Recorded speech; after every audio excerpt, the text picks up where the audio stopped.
Hello and welcome to MXDOUT PC TV.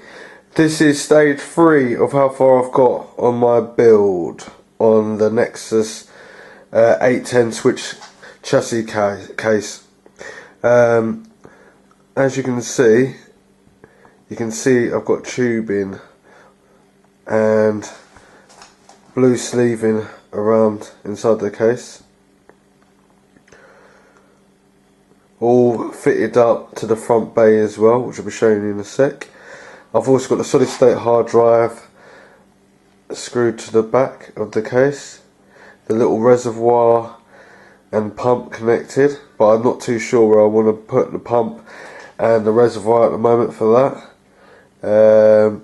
Cable management's coming on nicely, but the piping I don't really like at the moment as much as what I thought I would, but I'm going to still progress with it and see how far I get and see how it looks, because I want to water cool a graphics card, but I want to get 2 graphics cards, but I'm not too sure yet, so I might leave that pipe how it is, and the connections and the connectivities like the barbs and stuff, I want to basically see what it looks like how it is now to save money, or go a little bit more and do it a bit more professionally by adding little 90-degree angle corners, barbs and stuff like that to make it look really professional.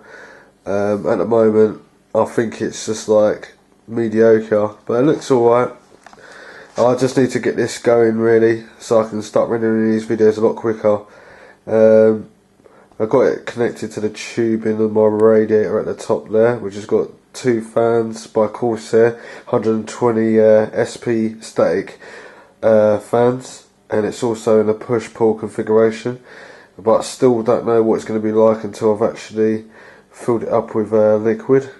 Got the GeForce GTX 660 Superclock graphics card, 6-pin power supply connected to it.